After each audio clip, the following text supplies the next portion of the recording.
Hello hi friends, எல்லாத்துக்குமே திங்கட்கிழமை காலை வணக்கம்.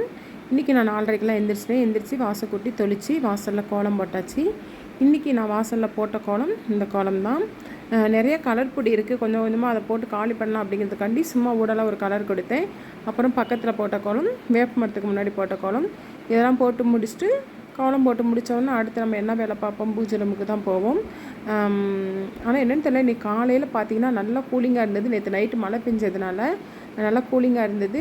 சரின்னு சொல்லிட்டு முடிச்சுட்டு நம்ம பூஜை ரூமுக்குள்ளே நான் இப்போ போனேன். பூஜை ரூமுக்குள்ளே போய் பார்த்திங்கன்னா சாமி கும்பிட்டுட்டு என்னென்னு தெரியல, அதாவது ஒரு சில நேரங்களில் மனசில் வந்து ஏதோ இன்னும் புரியாத ஒரு கவலை இருந்துக்கிட்டே இருக்கிற மாதிரி இருக்கும். இன்றைக்கி என்னென்னு தெரியல, என் மனசுக்குள்ளே அப்படி தான் இருந்துச்சு. ஏதோ ஒரு கவலை மனசுக்குள்ளே இருக்கிற மாதிரியே இருந்துச்சு.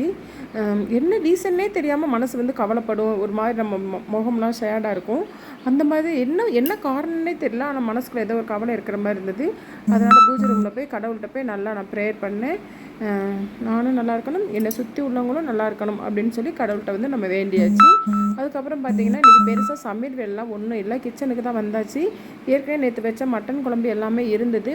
அதனால் வந்து பார்த்திங்கன்னா குக்கரில் வந்து தண்ணி வச்சு தண்ணி கொதிச்சதுக்கப்புறம் ரைஸ் மட்டும் போட்டு பக்கத்து அடுப்பில் வந்து பார்த்திங்கன்னா பழைய குழம்பை நான் சூடு பண்ணிட்டு ரைஸ் மட்டும் வச்சேன். பாப்பாவுக்கு கோதுமை தோசை மாவில் இன்றைக்கி தான் ஊற வச்சுருக்கிறேன், ஆட்டணும். கோதுமை தோசை ஊற்றி வச்சாச்சு. மட்டன் குழம்பு ஊற்றி சாப்பிட்டுக்கிறவா. ஸ்கூலுக்கு என்ன கொடுத்து விட்டேன்னு பார்த்திங்கன்னா, அந்த சாதத்தில் வந்து தக்காளி வதக்கி தக்காளி சாதம் மாதிரி பண்ணி கொடுத்து விட்டாச்சு. தக்காளி பொடி வைக்க முடியாது, அது மாதிரி போட்டு கிளறி கொடுத்து விட்டு ஊறுகாய் ஒன்று வச்சு கொடுத்து விட்டு அதை வீடியோ எடுக்க மறந்துட்டேன்.